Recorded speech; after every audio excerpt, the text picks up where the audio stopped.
suis désolé, mon téléphone s'est éteint, je cherche mon texte.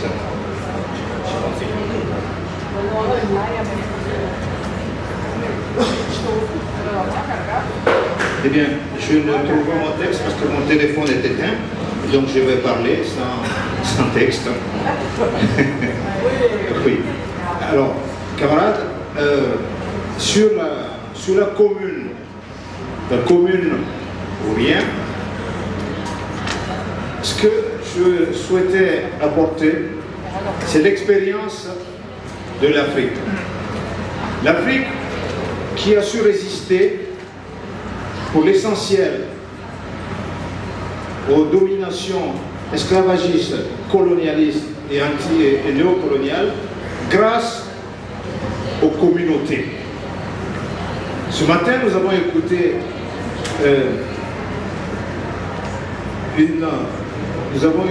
moi j'ai écouté avec beaucoup d'émotion les témoignages d'une doyenne, d'une combattante, d'un âge avancé, mais Lucie, qui a parlé comme s'il s'agissait de ma grand-mère qui me parlait en Afrique, et qui expliquait le rôle des communautés, et ça a été le cas en Afrique.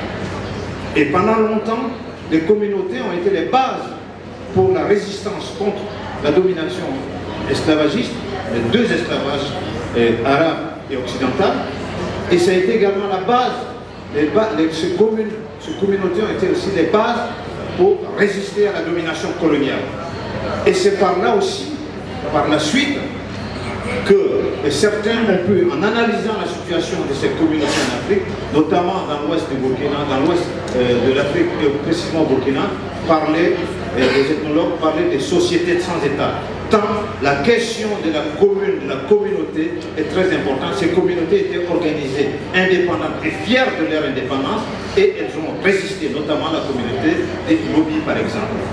Et par la suite, pour donner quelques exemples beaucoup plus récents, lorsque Thomas Sankara a pris le pouvoir au Burkina Faso, il a décidé de sectoriser les villes pour créer donc, des communes qui puissent, à travers le comité de défense de la révolution, organiser des formations politiques et idéologiques et organiser la résistance armée. Et les comités de défense de la révolution étaient armés également et recevaient également une formation politique et idéologique. Et lorsque, avant cela, Amilcar Cabral, dans le cadre de la lutte contre contre le colonialisme, la lutte armée, s'est appuyé beaucoup plus largement sur les communautés villageoises en campagne, parce que, comme Cabral disait, il est important que la petite bourgeoisie procède à un suicide des classes. Mais ce n'était pas si évident que ça. Les seules populations qui étaient, sur lesquelles les PAJC pouvaient s'appuyer pour mener la lutte armée, c'était les communautés villageoises, donc c'était les communes, encore une fois. Il y a eu un exemple aussi beaucoup plus récent, en Afrique encore, c'est que le Front patriotique rwandais, qui s'est appuyé sur les communes après le génocide auquel a été mis fin par les Rwandais eux-mêmes, puisque la communauté internationale avait fui, la France avait fui, et également les Nations Unies. J'avais moi-même, avant la survenue du génocide, déposé à mes propres ministères français des Affaires étrangères un document, un rapport qui indiquait qu'il y avait des risques de survenue des génocides. Il fallait que la communauté internationale, la France qui était très impliquée, puisse intervenir pour éviter ça. Lorsque c'est arrivé, ils ont fui. Les Rwandais ont réussi à arrêter le génocide, mais surtout par la suite, ce qu'ils ont fait, c'est qu'ils se sont appuyés sur les communes, sur les communautés villageoises, les communes dans les villes, en mettant dans chaque commune des représentants du parti, qui est un parti politico-militaire, dans le parti, pour enseigner justement la nouvelle donne aux populations.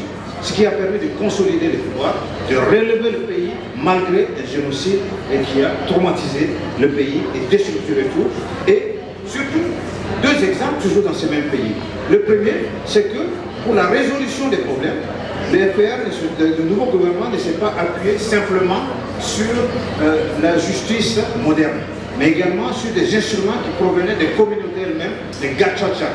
Les Gacaca qui constituent un système traditionnel de résolution des problèmes. Et c'est des Gacaca qui ont résolu la plupart des conflits, la plupart des jugements au niveau des génocidaires. Et le deuxième exemple, qui il me semble est unique au monde, c'est que par la suite, il y a eu des constructions, de nouveaux villages, de nouvelles communautés qui ont été construites, de nouvelles communes, où ils ont mis ensemble comme voisins des génocidaires qui avaient fini de payer qui avaient purgé leur peine, et des victimes du génocide, parce qu'il fallait reconstruire la vie, parce que la vie était beaucoup plus importante. Et voici donc quelques exemples qui montrent l'importance de la commune. Cette communauté qui a permis aux Africains, que ce soit ceux qui ont été déportés, et qui ont reconstitué leur communauté, qui ont résisté, ce qui a permis à tout son ouverture et ses compagnons, ses camarades, de vaincre les armées de Napoléon, que ce soit ceux qui sont restés sur le continent, de résister et de garder leur identité, parce que le colonialisme et le néocolonialisme ont déstructuré notre culture, nos États également, qui sont des États qui ne proviennent plus. Les États traditionnels ont été détruits. Or, il y a des exemples avant de m'arrêter pour ne pas prendre trop de temps.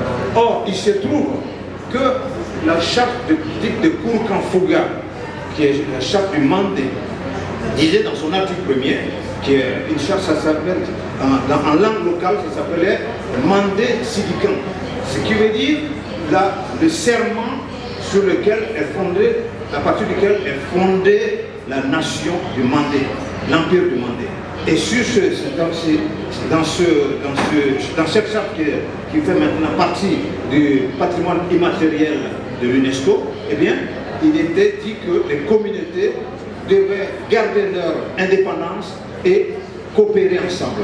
Et il a été mis en place un mécanisme de prévention des conflits entre ces communautés, qui étaient des communautés à la fois spécialisées pour le travail, mais également indépendantes sur le plan linguistique. Il y avait beaucoup de communautés qui vivent aujourd'hui encore en bonne entente grâce au Sonakuya, qui est donc la parenté à plaisanterie qui a été inventée par les communautés, qui leur a permis de résister aux guerres d'invasion et aux guerres de conquête. Donc voici quelques exemples qui montrent que la communauté ne fait pas tout. Lorsque Thomas Sankara a été assassiné, eh bien, les CDR sont partis. Ça nous permet de mener une réflexion. Qu'est-ce que faut-il faire? La formation, j'ai été ému d'écouter les jeunes tout à l'heure. Parce qu'il faut la formation politique et idéologique dès le plus bas âge, dès le plus jeune âge, pour que lorsque nous avons des combattants qui tombent, comme c'était le cas du commandant Chavez, la lutte continue malgré tout. Et s'il n'y a pas ces fondamentaux et communs, la jeunesse peut être amenée à être corrompue sur le plan moral et sur le plan. Il y a donc les plaies que nous connaissons en Afrique qui ont été apportées par notamment la France-Afrique, en ce qui concerne 14 pays d'Afrique, dont le mien, le Burkina Faso, et ce qui fait qu'il y a la corruption morale, mais il y a la corruption dans l'administration et dans les armées. Il y a des coups d'État réactionnaires. Aujourd'hui, nous constatons que les États-Unis ont délocalisé leur consulat du Burkina et fermé leur centre culturel. Et ça, ce sont des signes avant-coureurs.